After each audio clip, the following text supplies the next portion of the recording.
Welcome to Nonprofit Nerd Impact Unleashed. Get ready to dive into the world of nonprofit leadership and sustainability, where the passion and unstoppable dedication of those making a real impact are celebrated. With your host, Jarrett Ransom, get ready to explore inspiring stories and game changing strategies of nonprofit leaders from across the sector.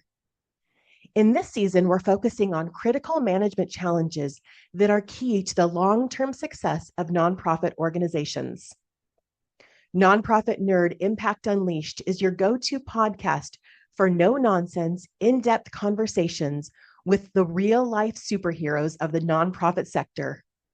Get ready to unleash your inner nerdiness and learn how to navigate and overcome the challenges that help build stronger, more sustainable organizations. Now, let's dive in and harness the collective power of our nonprofit networks to create lasting change. Hey there, friends. Welcome back. I'm so glad you're tuning in. Whether you're new to the show or a returning listener, today's episode is one you won't want to miss. I am joined by Jarrod Williams. He is a veteran of the nonprofit fundraising sector and a true advocate for strategic, people-centered leadership. He brings a wealth of knowledge, but also some incredible, thoughtful insight into the real world challenges that we are facing as nonprofit leaders. He talks about shifting priorities to the ongoing demand of adaptability and professional development. He currently serves as a client experience leader, and he shares what he's seeing on the ground. He talks about the growing need for leaders to stay grounded in strategy while also remaining flexible, especially in times of uncertainty. He highlights how investing in people through training, growth opportunities, as well as strong community can lead to greater impact as well as long-term sustainability for your nonprofit. I know you're going to walk away with some tangible takeaways about leadership clarity, as well as the importance of building a supportive professional network. Before we jump in, I want to thank this season's podcast sponsors, Bloomerang and the Fundraising Academy at National University. Your support makes these meaningful conversations possible, and I have so much gratitude for your support and belief in the importance of these conversations. So get ready, my friends, because we have a powerful, wisdom-filled conversation for you. Have a listen in to Jarrod Williams. Well, hey there to all of our listeners, and also to you, Jarrod. Thank you. For all of you listening, we have Jarrod Williams. You just heard his intro, and I'm really excited to have you here. We were just actually practicing our names. So throughout today's conversation, you were hearing from Jarrod and Jarrett. So welcome to the conversation. I'm glad to have you. Thank you for having me, Jen. I'm very, very excited to be here. It's always good to be a guest on your show. Well, I am thrilled. I forget when we met. It's been a couple of years, Mhm. but we met on LinkedIn, we've met in person, and now we're having this conversation. So for all of our listeners, I would love for you to share a little bit about who you are, what you do, your role in fundraising, and how Mhm. you support the nonprofit sector. Sure. So again, my name is Jarrod Williams. I've worked in the nonprofit fundraising sector for about 10 years now.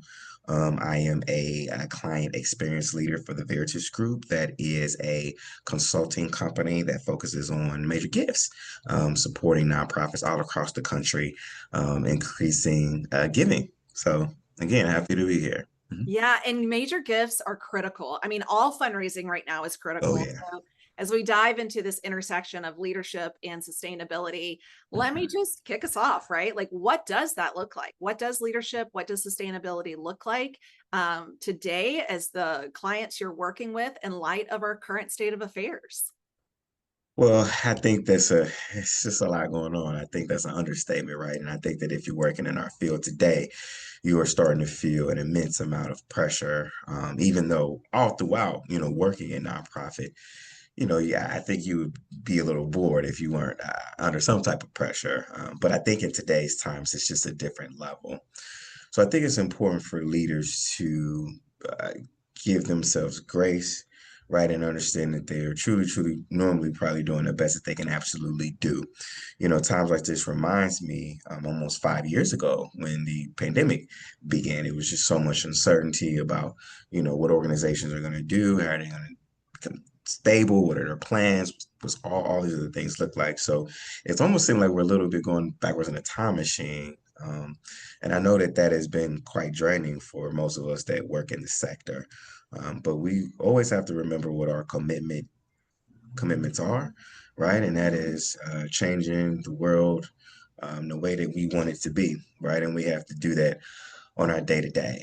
So, it's the tough times for us right now, but it's important that, we keep each other lifted and supported. Mhm. That is so important. And you're right. I do feel like we've gone back in a time machine 5 years later. And honestly, leadership, all of us were challenged. Our leadership was challenged, which Mhm. takes me to your leadership style. If you Mhm. were to define your leadership style, how would you define that? Yeah, and the way I would define it is a leadership style called servant leadership, and I know that's a little bit of a buzzword in term, but looking at leadership as a way of life has been my approach to it. When we talk about looking to be intentional about building connectivity between people that you lead, right, for their whole well-being, not necessarily just in the workplace. And that's a different type of approach in leadership, and I think that those are important characteristics us as fundraisers, right? Our ability to be intentional about listening and to serving and to problem solve, all the things that we need to do to be able to be successful when we talk about raising dollars. Right. So I try to keep that style in comparison close to the style in which I approach the work and the way I help clients approach their work. So, having a leadership style approach, right, and making sure that you're taking care of a person holistically, because I truly believe that people don't want to do bad work. Removing those roadblocks for people and almost taking it a step further and being a career counselor for some people. Sometimes in the workplace, you do have to have tough conversations and accountability is important. Sometimes someone may not be a fit for a role, but, our charge is as servant leaders to figure out what is, right? And having the courage to be able to have those kind of conversations. So it's all type of kind of different abilities wrapped up in one, because again, as nonprofit servants, we have to be a little bit for everybody, right? Especially in today's times. I love your answer. I think it is very unique. It's not what I hear from every leader, right? And certainly not every guest on this podcast, but I really want to call out your career counseling. And I subscribe to Mhm. that too, Jarrod, really from a nonprofit space of many individuals. There's not a lot of upward mobility in Mhm. small to mid-sized nonprofits. And so often these nonprofit leaders are going to another organization with a different staff size, a different budget size. And I always approach the team, just like you said, is how can we support the person and realize this position, this organization, this mission even might not be in the best alignment, but how do we steward them in the sector and in the organizations that make up our community? So from Mhm. from me to you, thank you, because I don't often get that answer from people. I often feel alone in that thought. I do too. So, Well, now so we're we're in it kindred. Yeah. together. We will push that and stand on that soapbox together. Absolutely. Well, when it comes to adaptability, and I Mhm. know, as you said, as fundraisers, we're often faced with some kind of critical charge. And I think if we weren't, we might get a little bored from time to time, right? Like we kind of need that charge to say, what is it that is mission driven? But I'm really curious if you can share an example, that you've seen, maybe you've even been a part of how organizations have adapted during this time. I mean, we're talking changing economic landscape, we're talking changing social landscape, as you said earlier. There is so much going on. So what are you seeing as, adaptability methods that have worked successfully? Well, it takes me back. I can remember even back in 2020, I was a development officer for a national museum that had a focus on racial justice, right? And we know kind of what happened with 2020 with George Floyd and everything like that. So all of a sudden, we became this front-facing voice for, the region, right? When, we were kind of already doing this work and sharing in the communities and how important it is and et cetera. And all of a sudden, and with a drop of a dime, all eyes was on us, right? So we had to have the ability to be flexible enough to be able to be in position, right? So our voices really could be heard. And a lot of that, was creating a plan pretty quickly, right? Because communities in the world was asking us to solve a problem that we didn't necessarily cause, and a problem that has been prevalent for over 400 years, right? So that's a To that, yes. that's a tough, difficult, daunting task. Yeah. Right? So making sure that organizations are being led by visionaries, not only from, the top, down, but from the bottom up as well, too. Everyone has to have stake in, what type of high level problem or what mission is an organization looking to execute, right? And everyone has ownership in that, anywhere from a janitor all the way to the president's CEO. You have to make people feel inside of an organization every day that they are truly being the change that they want to see, right? And again, and it takes empathy, and it takes leadership, it takes vision, it takes direction, it takes hard work. All these things that we talk about on our day-to-day working in a nonprofit, but it has to be implemented in order for organizations to be who they really want to be, right? Because every organization wants to be that change maker, and change agent, but it takes time, right? So having all those ingredients in the pot, will kind of create a sweet masterpiece. Yeah. And it's all of that is critical. I think the timing of it matters, right? Yes. As we said to the economic, the social landscape, there's so many Mhm. factors that come into play. And oftentimes our teams, as you know, Jarrod, often our teams are a team of one, the fund development, the advancement, the fundraising, whatever they're called, right? It's like a team of one. It's often a small team. So if we're lucky, we've got multiple colleagues in that fundraising department, but it can be so overwhelming. It can be, and it's very easy to get there. And until organizations start to have a strategic priority, and I'm using that word Yeah. on purpose, a strategic priority on what it means to raise dollars effectively, it will continue. And it kind of goes back to leadership, right? These organizations won't get better, and they won't improve, and they won't have the impact that they want to make. They don't have a higher concentration in talented staff development, vision, goals, all these things that makes any organization great, a business or a nonprofit, right? Sometimes we're just always so careful about not trying to identify with being in business, but we could learn from some of the things that businesses do well, right? Understanding clientele or donors, right? Again, having true goals of measurability, right? To really gauge what type of impact are we having.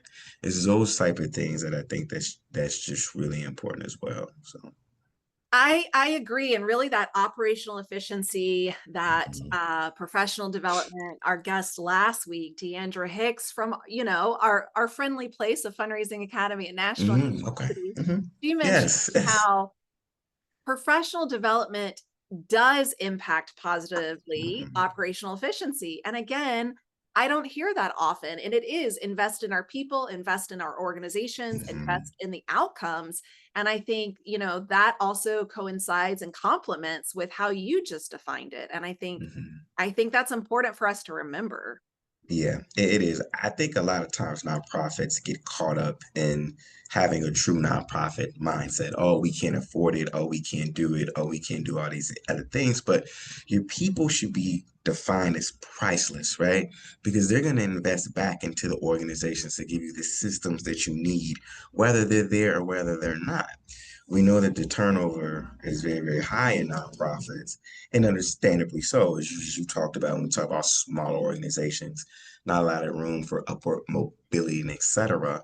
But if you are determined on making the proper investments for the long term, you will bear fruit of those things. And you still will have a great impression on people that's a part of your organization, because they're going to look back and say, I wouldn't be here if it wasn't for organization XYZ investing in me at the level that I needed and I wanted at the time. And particularly as we're facing a transition of new people in the workplace, right? We talk about millennials now starting to become the highest percentage that's actively kind of working, right? So those expectations are completely different, 50, 60 years ago. So that is an aggressive change, and leaders need to know how to adapt to that. Absolutely. And that takes me to sustainability. Like we talk Mhm, about investment in organization, operational efficiency, all the mhm. things. What does sustainability for organizations right now look like? Like how, I don't know, maybe what are you hearing from your clients you're working with? Like, how are they defining sustainability? How are they making decisions with sustainability in mind? What is their focus on? Yeah, that's a really good question. I think that's a challenging question to really raise, because we don't know what is going to happen So many tomorrow. unknowns. It's Yeah. just so many unknowns, and something that I'm seeing is that a lot of leaders are starting to freeze because they just don't know exactly what to do. And sometimes the best thing with that is to do nothing at all. Now, that can be a two-sided coin. So depending on who you ask, you can kind of get a different answer. But just because things are just so volatile right now, that's a little bit challenging to answer. But something that we all can always do is make sure that we're telling our story, right? To the communities that we serve, to our donors, to our boards, all these people that are supporters of us. Should be constantly armed with what are we doing to be able to really solve this societal problem that these organizations are looking to fix, right? Because that work never stops, no matter what's going on. So that's something that we always can do as nonprofit leaders. And I encourage leaders that's listening to this today is that be relentless in telling your story. Mhm. I just want everyone to let that sink in, right? Be relentless in telling your story. That in and of itself is the best soundbite I think I've had all season. Rod, oh my gosh. Thank you. Everything you shared, I feel like I'm sitting with such a wise, um, much older than you are person. Truly, you seem so knowledgeable, so calm, so full of wisdom.